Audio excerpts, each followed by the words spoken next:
हे मी आता मेल्ट करून घेतले। यात मी घरातच बनवले कडुलिंब, तुळस आणि पुदिना याची पावडर बनवली, ती घालणार आहे। हे 150 ते 200 ग्रॅमच्या आसपास असेल हे बेस, मी अंदाजे घेतला आहे। तर मी अशी घालते पावडर।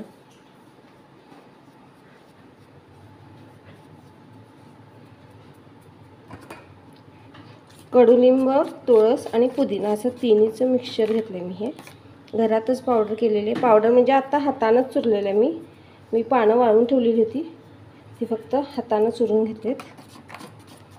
आणि बघा हा किती छान दिसतोय बघा साबण।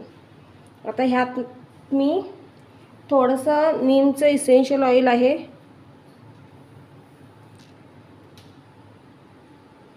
दोन ml इतपतच घातले, कारण आपले पिंपल वगैरे साठीचे ह्याच्यासाठी घातले, म्हणून मी म्हटलं तुम्हाला घातलं तरी तुम्ही ते थोड्या प्रमाणातच घालायचं आहे। तुळशीचं ऑइल, इसेन्शियल ऑइल, नीमचं ऑइल असं सगळं मिळतं। आता फ्रॅग्रन्स घालणार आहे मी, नीम तुलसी फ्रॅग्रन्स आहे माझ्याकडं, तो घालणार आहे मी।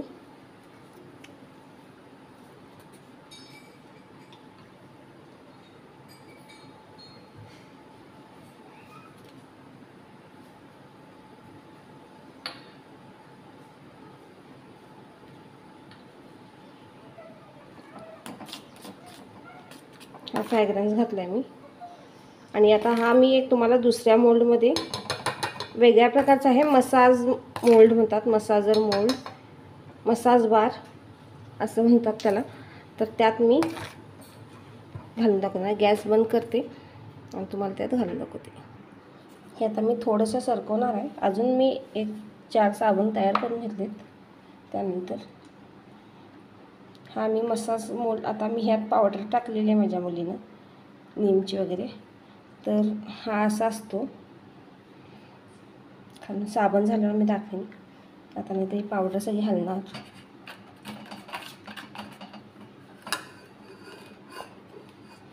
तर हे आपण ह्यात ओतून घेऊयात।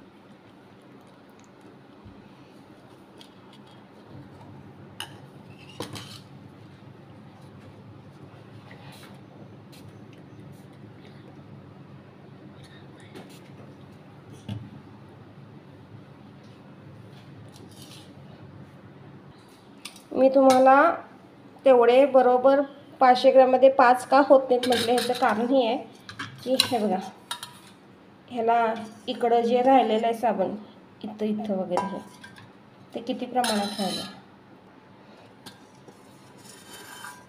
हे बघा। असं प्रत्येक साबणाच्या वेळी राहतं ते, आणि त्यातलं मॉइश्चर थोडं कमी झाल्यामुळं आपण मेल्ट करताना, आणि हे कडेनं वगैरे जे राहिलेलं असतं ते, अशामुळे आपलं साबण कधीही 10च्या 10 होत नाहीत 1 किलोमध्ये, हे कारण आहे त्याचं।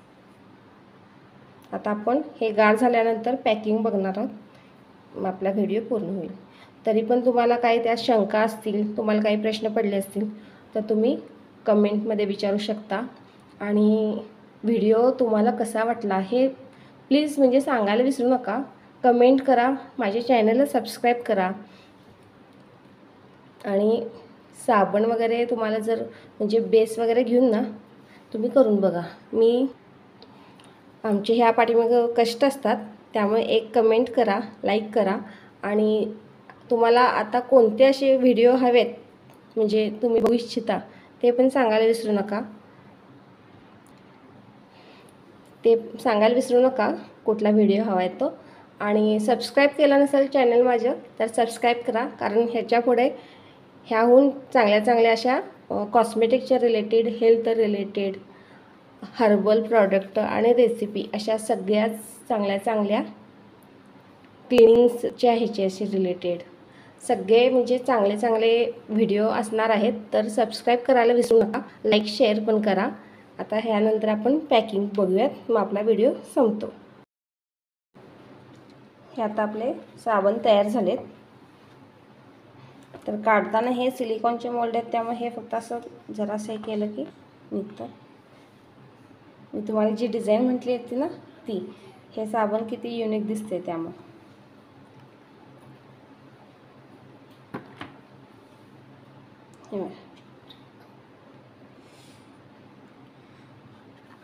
आणि हे असं इथं वरती हात नाही लावायचे आपल्याला, असं धरताना साबण धरायचा. अजून जरा हे कोमट आहेत. मी 1-2 खरं पॅकिंग तुम्हाला करून दाखवणार आहे तसेच, कारण मग फार उशीर होतो. हा परफेक्ट 100 ग्रॅमचा साबण तयार झाला आहे. ह्या साबणात आणि ह्या साबणात तुम्हाला फरक दिसत असेल.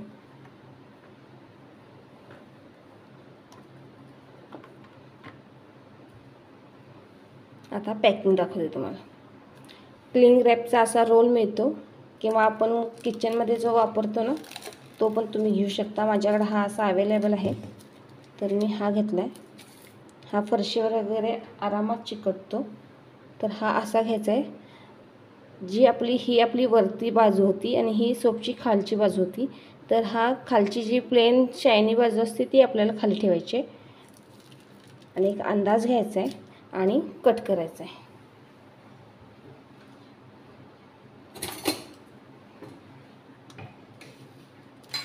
पूर्ण रॅप झाला पाहिजे हे साबण.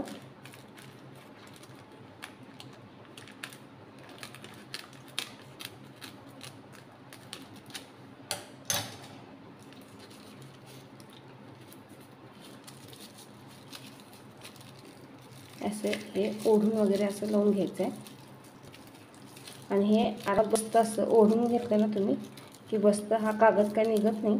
आपला किचनचा क्लिंग रॅप असतो तो घेतला तर फारच छान पॅकिंग होतं त्याचं. तर असं पॅकिंग हे आपलं झालेलं आहे. प्रत्येक साबण गार झाल्यानंतर म्हणजे